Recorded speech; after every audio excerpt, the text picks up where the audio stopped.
Arrest చేయాలి MLA Mypal రెడ్డిని వెంటనే అరెస్ట్ చేయాలి ఎమ్మెల్యే మైపాల్ రెడ్డిని వెంటనే కాపాడుతాం భావ ప్రకటన స్వేచ్ఛను గౌరవిద్దాం రాజ్యాంగాన్ని గౌరవిద్దాం రాజ్యాంగాన్ని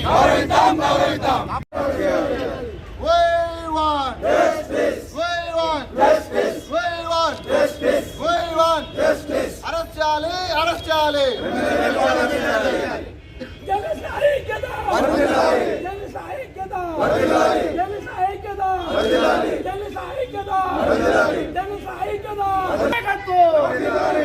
ఇదేమి రాజ్యం ఇదేమి రాజ్యం దొంగల రాజ్యం దోపిడీ రాజ్యం ఇదేమి రాజ్యం ఇదేమి రాజ్యం దొంగల రాజ్యం దోపిడీ రాజ్యం ఈవిడ పెంచే నాయకత్వం ఈవిడ పెంచే నాయకత్వం వస్తే ఖబర్దార్ ఖబర్దార్ మీడియా జోలికొస్తే ఖబర్దార్ ఖబర్దార్ జర్నలిస్టులను బెదిరించే ఈ అధికారం ఎవరిచ్చారు జర్నలిస్టులను బెదిరించే ఈ అధికారం ఎవరిచ్చారు మీడియాను బెదిరించే ఈ అధికారం ఎవరిచ్చారు ఖండిద్దాం ప్రజాస్వామ్యంపై జరుగుతున్న దాడిని ఖండిద్దాం ప్రజాస్వామ్యంపై జరుగుతున్న దాడిని ఖండిద్దాం గౌరవిద్దాం బాబాసాహెబ్ అంబేద్కర్ రాసిన రాజ్యాంగాన్ని కాపాడుతాం మీడియా స్వేచ్ఛను అరెస్ట్ చేయాలి జర్నలిస్టులను దూషించిన ఎమ్మెల్యే మైపాల్ రెడ్డిని అరెస్ట్ చేయాలి మీడియాను దూషించిన ఎమ్మెల్యే మైపాల్ రెడ్డిని మీడియా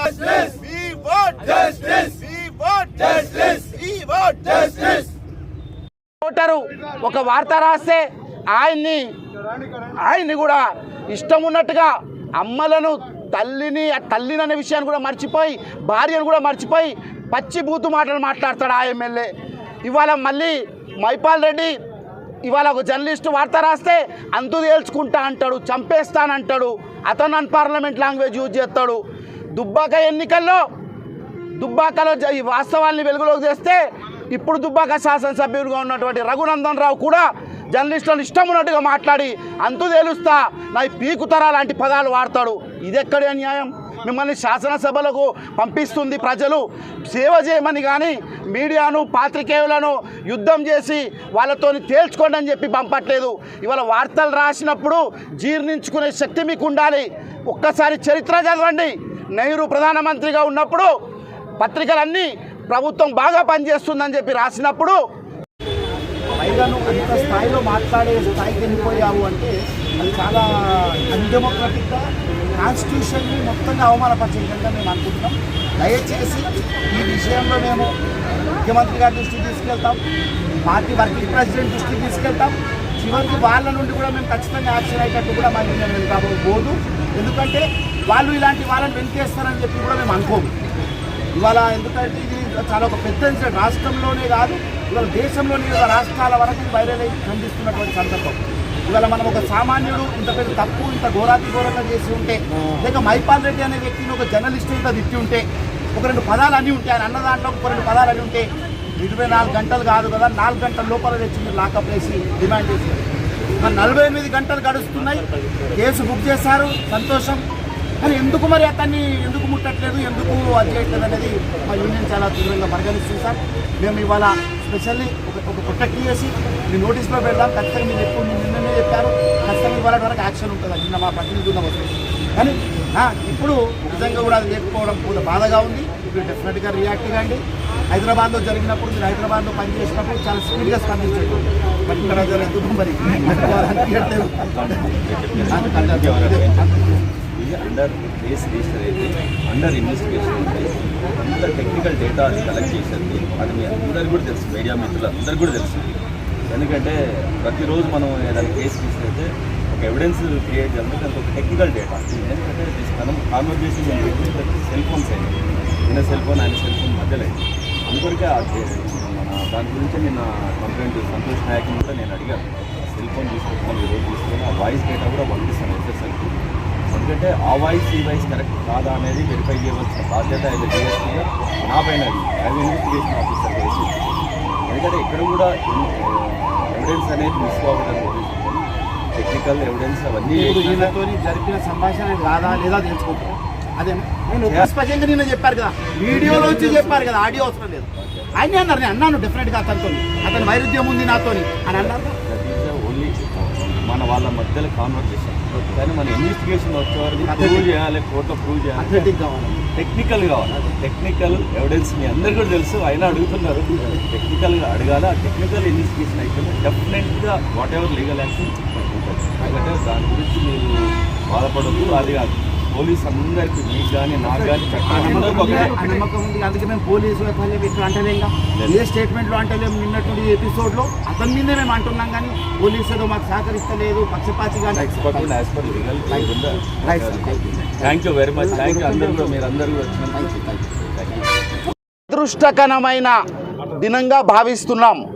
అంటే ప్రజాస్వామ్యాన్ని కాలరాసి ప్రజాస్వామ్యాన్ని ఖూని చేసిన రోజుగా మేము భావిస్తున్నాం. ఒక చట్టసభలో ప్రాతినిధ్యం వహిస్తున్న ఎమ్మెల్యే తన స్థాయిని, తన హోదాను మరచిపోయి ఇవాళ ఒక వీధి రౌడీల జర్నలిస్టుల పట్ల అసభ్యకర పదజాలంతో దూషించడం నిజంగా ఇదొక జర్నలిస్టు లోకమే కాదు, సభ్య సమాజం ఇవాళ ఖండించి ముక్త కంఠంతో ఖండిస్తున్నటువంటి ఒక సంఘటనగా మేము భావిస్తున్నాం. మైపాల్ రెడ్డి, నువ్వు చెప్పావుగా, జర్నలిస్టు నువ్వు రమ్మన్నావుగా, ఇంటికి తేల్చుకుంటానన్నావుగా. మేము వచ్చాం, మా రాష్ట్ర సంఘం మొత్తం ఇక్కడికి, మా బాధ్యులందరం వచ్చాం. మేము రా, మరి ఇక్కడ తేల్చుకుందాం, ఇదే రోడ్డుపై ఎవరేంటో తేల్చుకుందాం, ప్రజాస్వామ్యం ఏందో తేల్చుకుందాం, రండి. ఇవాళ నీకు ప్రజాస్వామ్యం మీద గౌరవం లేదు. ఇవాళ నువ్వు చట్టసభలోకి అడుగుపెట్టిన సందర్భంలో ఏమని ప్రమాణం చేశావు?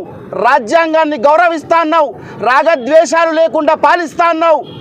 ఇవాళ నువ్వు చేస్తున్నది ఏంది అంటే నీకు అవగాహన అనేది లేకపోవడం ఇవాళ ఈ సమాజానికే ఒక శాపంగా మారిందని చెప్పి మేము ఇవాళ నీ మీద మేము విమర్శిస్తున్నాం. నిజంగా ఇవాళ జర్నలిస్టులు ఏం సంపాదించిండు, కోట్ల రూపాయలు సంపాదించిండని చెప్పి నువ్వు ఆరోపణలు చేస్తున్నవే, రా మరి అది కూడా ప్రజా కోర్టులో మా యూనియన్ తేల్చుకోవడానికి సిద్ధంగా ఉంది. నువ్వు అన్ని పూర్తి సాక్ష్యాధారాలు ఆరోపిస్తానన్నావుగా, ప్రవేశపెడతానన్నావుగా, తీసుకురా. దాని మీద కూడా మేము ప్రజా తీర్పు ఏది ఇవ్వడానికి కూడా మేము సిద్ధంగా ఉంది మా యూనియన్ అని చెప్తున్నాం. మైపాల్ రెడ్డి, ఇవాళ నువ్వు ఇది కొత్త కాదు నీకు. 2001 మేలో ఇదే పటంచెరులో మెదక్ జిల్లా జర్నలిస్టు అధ్యక్షునిగా నీకు వ్యతిరేకంగా వచ్చి నేను ఇదే రోడ్డు మీద నేను ధర్నా చేసిన, రాస్తారోకో చేసిన, గుర్తు చేసుకో ఒక్కసారి. ఇవాళ ఇప్పుడున్న రిపోర్టరు ఆరోపణలు నీ మీద కక్ష కట్టి వేరే రాజకీయ పార్టీతో వత్తాసు పలికి నీ మీద రాస్తున్నాడని చెప్పావే. మరి 2001లో ఇదే పట్టణంలో శంకర్రావు అనే ఒక సీనియర్ జర్నలిస్టు, వార్తాపత్రిక విలేకరి, అప్పుడు ఆయన ఏం రాసిండు నీ మీద? నువ్వు టీఆర్ఎస్లో చేరబోతున్నావు, సింహగర్జనకు బయలుదేరబోతున్నావు కాంగ్రెస్ నుండి అని ఒక వార్త రాస్తే నీ మదం, నీ కౌరాన్ని నువ్వు ఉపయోగించి నీ సోదరుడు మధుసూదన్ రెడ్డి ద్వారా ఆ జర్నలిస్టు మీద నువ్వు రోడ్డు మీద కొట్టావు శంకర్రావుని. ఆ సంఘటన గుర్తు చేసుకోవు. ఆ రోజు ఆనాటి సమైక్య రాష్ట్రంలో ఏపీయూడబ్ల్యూ నీకు ఎలాంటి గుణపాఠం చెప్పిందోనని. అంటే ఇవాళ మేము ఒక్కటి మాకు గమనిస్తే ఇవాళ ఈ మెదక్ జిల్లాలో కావచ్చు, రాష్ట్రంలో ఇతర ప్రాంతాల్లో కావచ్చు, ఎవరైతే గౌరవ సభ్యులుగా శాసనసభ పిలువబడుతున్న వాళ్ళు కూడా ఇవాళ ఈ స్థితికి దిగజారినరు అంటే నారాయణఖేడ్లో ఒక పెద్ద మనిషి ఆయన ఎమ్మెల్యే కోండి ఇవాళ ఒక ప్రజల సమస్యలను పట్టించుకున్నాడు రిపోర్టర్. ఇవాళ నీ అక్రమాన్ని బయటకు తెచ్చినంత మాత్రాన నువ్వు ఈ స్థాయిలో రెచ్చిపోతావా? నీకు రెచ్చిపోతే ఇవాళ మాకు ఈ రాష్ట్రంలో 15,000 మంది తెలంగాణ రాష్ట్రంలో జర్నలిస్టుల సైన్యం ఉంది. మేము ఇంకా ఇవాళ ముఖ్యులం మాత్రమే ఇక్కడికి వచ్చాము, ముఖ్యులమే ఇవాళ పటంచేరికి వచ్చాము, బాధ్యులమే ఇక్కడికి వచ్చాము. మేమే రెచ్చిపోయినప్పుడు దాని మీద చాలా మా పరిణామాలు కూడా వేరే ఉంటాయి. నిజంగా ఇవాళ దుబ్బాకలో ఆ సంఘటన జరుగుతుంది, మల్కాజ్గిరిలో జరుగుతుంది, నారాయణఖేడ్లో జరుగుతుంది, ఇక్కడ జరుగుతుంది. ఇంతకు ముందు ఇంకొక విషయాన్ని ఇక్కడ ప్రస్తావించాలి. దీనికి ఆనుకొని ఉన్నటువంటి కూకట్పల్లి నియోజకవర్గంలో కూడా అక్కడి శాసనసభ్యుడు మా పాత్రికేయుడు శ్రీనివాసరెడ్డిని కక్ష సాధింపు చర్యలుగా ఆయన ఇంటి మీద దాడి జరిపించి పోలీసులతో అరెస్ట్ చేయించిండు. ఎన్ని సంఘటనలు, ఒకటా రెండా? ఒక్క సంఘటనలు మరొక ముందే ఇన్ని సంఘటనలు అయితే మేము నా 32 ఏళ్ల జర్నలిజం వృత్తిలో ఒక 25 ఏళ్ల యూనియన్ బాధ్యుడిగా కొనసాగుతున్న నేను ఇన్ని సంఘటనలు తరచుగా ఎక్కడ చూడలేదు. అంటే బహుశా ఇప్పుడు అధిష్టానం, పార్టీ అధిష్టానం కావచ్చు, లేక వాళ్ళ ప్రభుత్వ పెద్ద కావచ్చు, మరి వారేమన్నా ఇలా ఉసిగొల్పుతున్నారా? మరి మీరే ఉసిగొల్పకుంటే వీటిని ఖండించండి మీరు కూడా. ఎందుకంటే ఒక ప్రజాస్వామ్యాన్ని కాలరాయబడుతుంది, ప్రజాస్వామ్యం కూని చేయబడుతుంది కనుక మీరు కూడా ముక్త కంఠంతో ఖండించండి. ఎవరైతే ఇలాంటి రాజ్యాంగాన్ని అగౌరవపరుస్తున్న వ్యక్తుల మీద మీరు చర్యలు తీసుకోండి, వారిని పార్టీ నుండి సస్పెండ్ చేయండి, శాసన సభ్యత్వాన్ని రద్దు చేయాలని చెప్పి కూడా మేము డిమాండ్ చేస్తున్నాం. ఇవాళ పోలీసులు ఏదో మా పిటిషన్ మీద ఒక కేసు నమోదు చేసిర్రు. మరి ఇవాళ ఒక కేసు నమోదైతే అట్రాసిటీ, సామాన్య పౌరులైతే ఎన్ని గంటల్లో మీరు అరెస్ట్ చేస్తారు? మరి ఇవాళ 48 గంటలు కావస్తుంది, మరి కొద్దిసేపు అయితే 48 గంటలు అవుతున్నా మీరు ఎలాంటి యాక్షన్ తీసుకున్నారని చెప్పి కూడా మేము ప్రశ్నిస్తున్నాం. అట్లాగే ఆయన ఇంతవరకు మేము క్షమాపణ చెప్పండి, బహిరంగ క్షమాపణ మాకు కావాలని చెప్పి మేము డిమాండ్ చేస్తే మాకు చిన్నగా ఏదో తూతూ మంత్రంగా క్షమాపణ చెప్తూ చివరికి మళ్ళీ ఆ రిపోర్టర్ మీద దాడి చేసే విధంగా మాటల దాడులు జరుపుతాడు. అంటే నీకు మనస్సులో విషం ఉంది, నీ కడుపు నిండా విషం ఉంది. నువ్వు జర్నలిజం అంటే నీకు ఏదో చిన్న చులక లెక్క కనిపిస్తుంది, జర్నలిస్టులు అంటే ఏదో చిన్న పని చేసేవాళ్ళు కనిపిస్తున్నారు. కానీ బిడ్డ మర్చిపో, ఈ రాష్ట్రంలో వర్కింగ్ జర్నలిస్టులకు ఉన్న చరిత్ర ఏందో నువ్వు ఒక్కసారి అధ్యయనం చేయి, పుస్తకాలు తెప్పించుకో. వర్కింగ్ జర్నలిస్టుల ఉద్యమాలు ఏమేమి జరిగినాయి, అందులో ప్రత్యేకంగా మెదక్ జిల్లాలో మెతుకు సీమ వర్కింగ్ జర్నలిస్టుల ఉద్యమాన్ని నెమరేసుకోమని చెప్పి హెచ్చరిస్తున్నాం.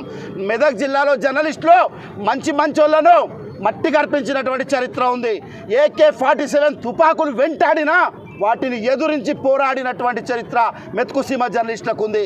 నీలాంటి వాళ్ళు కాదు, మంచోళ్ళకు బుద్ధి చెప్పినాం.